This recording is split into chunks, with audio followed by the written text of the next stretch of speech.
لا الہ الا اللہ محمد رسول اللہ۔ بسم اللہ الرحمن الرحیم۔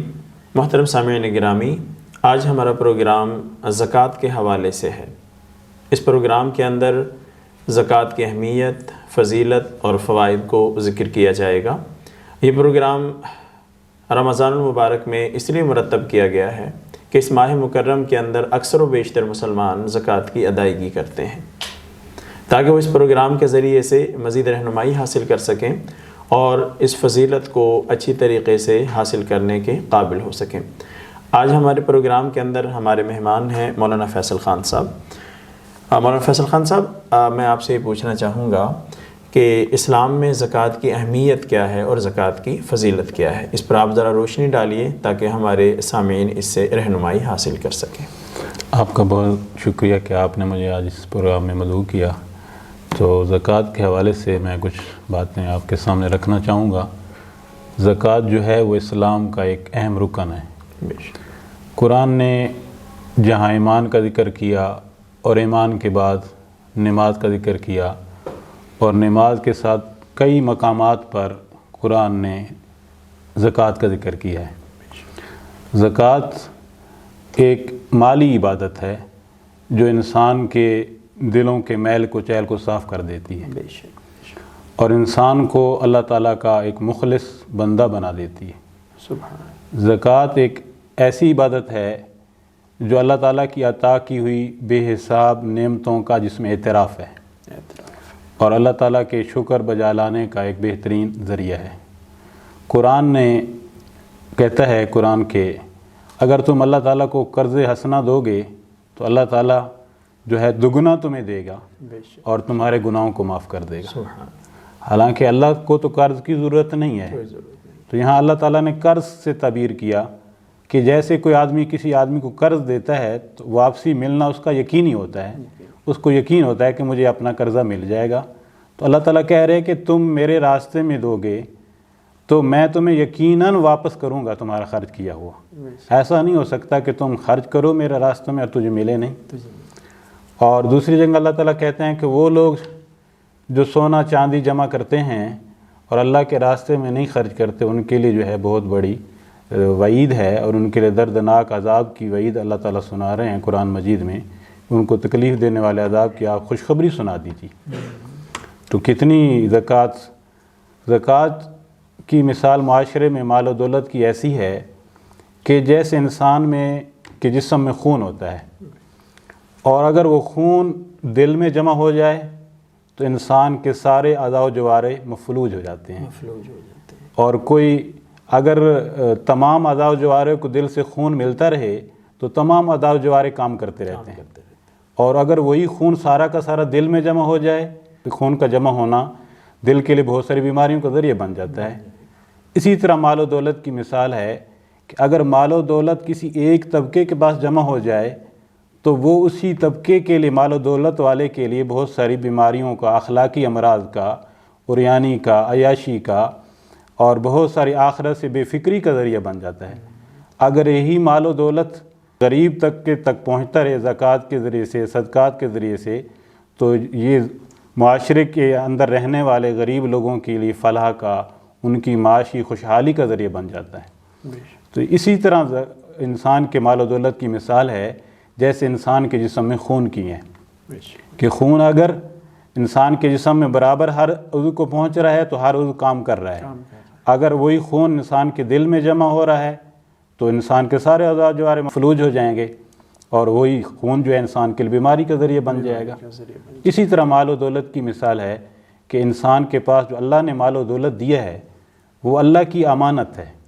اگر یہ شعور انسان کے اندر پیدا ہو جائے کہ یہ مال و دولت جو ہے یہ اللہ کی امانت ہے، یہ شعور اور احساس انسان کو جو ہے معاشی بے روی سے بچاتا ہے اور انسان کے لیے خیر و فلاح کا ذریعہ بنتا ہے۔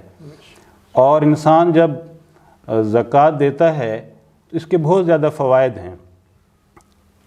اس کا ایک فائدہ تو یہ ہے کہ سب سے بڑا جو انسان کو دنیاوی اور اخروی سعادت نصیب ہوتی ہے اور اللہ کے قرب کا ذریعہ بنتا ہے۔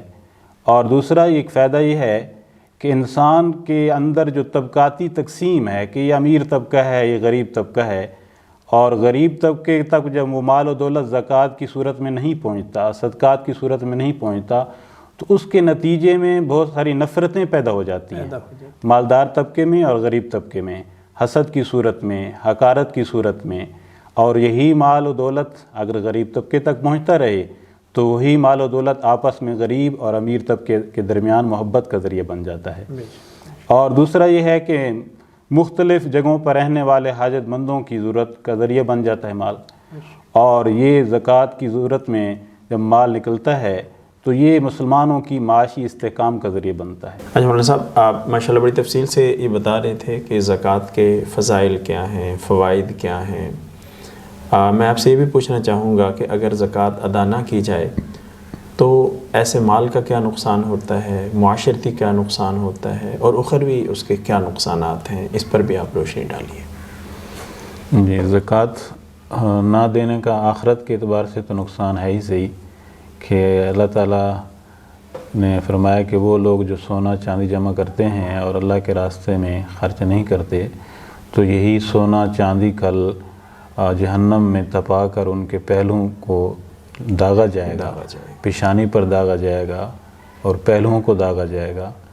اور زکوٰۃ جو لوگ ادا نہیں کرتے تو حدیث میں آتا ہے کہ جو مال کے ساتھ زکوٰۃ کا مال مل جاتا ہے تو وہ اس مال کے خاتمے کا اور مال کے نقصان کا ذریعہ بن جاتا ہے، ضائع ہونے کا ذریعہ بن جاتا ہے. اور غریب کی زکوٰۃ کے اعتبار دینے سے مدد ہوتی ہے، معاونت ہوتی ہے. اور حضرت صدیق اکبر رضی اللہ تعالیٰ عنہ نے فرمایا کہ جو آدمی ایک رسی بھی زکوٰۃ کی جو حضور صلی اللہ علیہ وسلم کے زمانے میں دیتا تھا نہیں دے گا تو میں اس کے خلاف اعلان جہاد کرتا ہوں. اچھا ماشاءاللہ، یہ آپ نے بڑی اہم بات کی، اور اسی بات کے ساتھ ہم اس کو مزید آگے بھی بڑھاتے ہیں. یعنی غریب کی مدد کا یہ بہت اہم ذریعہ ہے، اور اس سلسلے میں حضرت ابوبکر صدیق رضی اللہ تعالیٰ عنہ نے بہت کوششیں فرمائیں، اور انہوں نے غریب کی مدد کے لیے اور غریب کی مدد کے لیے ایک نظام مرتب کرنے کے لیے آپ نے ارشاد فرمایا کہ جو نبی کریم صلی اللہ علیہ وسلم کے زمانے میں زکوٰۃ میں رسی بھی ادا کرتا تھا، اگر وہ بھی روکے گا، ادا نہیں کرے گا تو میں اس کے خلاف جہاد کروں گا. ماشاءاللہ یہ بڑی اہم بات ہے. اچھا یہ بھی فرمائیے کہ زکوٰۃ معاشی ترقی کا کیسے زینہ بن سکتا ہے، یعنی اس سے معاشی ترقی کیسے جڑی ہوئی ہے، اور معاشی طور پر بھی جو ہے ایک غریب اپنی کوشش کر سکتا ہے، ترقی کر سکتا ہے. زکوٰۃ کا نظام ایک غریب کے معاشی نظام کی بہتری کا نظام ہے کہ غریب اور امیر طبقے کے درمیان جو ایک فرق ہے، اور جب زکوٰۃ نہیں دی جاتی تو یہ نفرت کا باعث بنتا ہے، آپس میں حسد کا باعث بنتا ہے، حقارت کا باعث بنتا ہے. اور زکوٰۃ جب مالدار طبقہ غریب تک پہنچاتا ہے تو ان دونوں کے درمیان یہی زکوٰۃ نکالنا جو ہے محبت کا ذریعہ بن جاتا ہے، پیار کا ذریعہ بن جاتا ہے، اور ان کے اندر ایک پیار و محبت کا ایک رشتہ قائم ہو جاتا ہے. اگر زکوٰۃ نہ نکالی جائے تو فطری طور پر غریب کے دل میں حسد اور حقارت مالدار طبقے کی پیدا ہو جائے گی، جو ایک معاشی طور پر عدم استحکام کا ذریعہ بنے گی اور معاشی طور پر افراط اور تفرید کا ذریعہ بنے گی. اس لیے زکوٰۃ کا نظام اور زکوٰۃ جو ہے اسلام کے اندر بہت زیادہ ضروری ہے. اچھا ماشاءاللہ، آپ نے بڑی تفصیل سے اس پہ بات کی ہے کہ معاشی ترقی کا یہ ذریعہ ہے اور زینہ ہے. اس سے بھی غریب شخص جو ہے جس کو زکوٰۃ دی جائے گی وہ معاشی طور پر مضبوط ہو سکتا ہے، اپنی فیملی کے لیے وہ بہتری کے اقدامات کر سکتا ہے، اپنے لیے وہ بہتری کی کوششیں کر سکتا ہے، کسی کاروبار شروع کر کے اپنی زندگی کو بہتر راستے پر وہ ڈال سکتا ہے. مولانا صاحب، آج کی نشست کا ہمارا آخری سوال ہے، ہم اپنی معاشرتی طور پر زکوٰۃ کے فوائد پر بھی آپ روشنی ڈالیے کہ معاشرتی طور پر زکوٰۃ کیسے ایک ہمواری کا رستہ بنتا ہے اور لوگوں میں طبقاتی تقسیم کو ختم کرنے کا ذریعہ بنتا ہے، اور معاشرتی طور پر یہ ہمارے لوگوں کے لیے کیسے بھلائی کا ذریعہ بنتا ہے. زکوٰۃ کے ذریعے سے مسلمانوں کے اندر جو ہے معاشرتی طور پر استحکام پیدا ہوتا ہے، اور مسلمانوں کے ایک عروج کا مستحکم ہونے کا جو ہے ایک ذریعہ ہے. زکوٰۃ کے تو جب دی جاتی ہے تو مجموعی طور پر اجتماعی طور پر جو ہے مسلمان معاشرتی طور پر مضبوط ہوتے ہیں اور ان کو ایک مضبوطی ملتی ہے، اس کے ذریعے سے ایک استحکام پیدا ہوتا ہے معاشرے کے اندر، اور مسلمانوں کو مجموعی طور پر ایک مسلمان جو ہے مضبوط ہوتے ہیں، اور جہاں لوگ مقیم ہوتے ہیں مختلف ملکوں میں تو ان کی ضرورتیں پوری ہوتی ہیں زکوٰۃ کے ذریعے سے، اور مجموعی طور پر مسلمانوں کے اندر ایک استحکام آتا ہے اس کے ذریعے سے۔ ماشاءاللہ ماشاءاللہ۔ مولانا صاحب بہت شکریہ، آپ نے ہمارے سامعین کی زکوٰۃ کے حوالے سے رہنمائی فرمائی اور زکوٰۃ کے فضائل اور فوائد آپ نے بیان فرمائے۔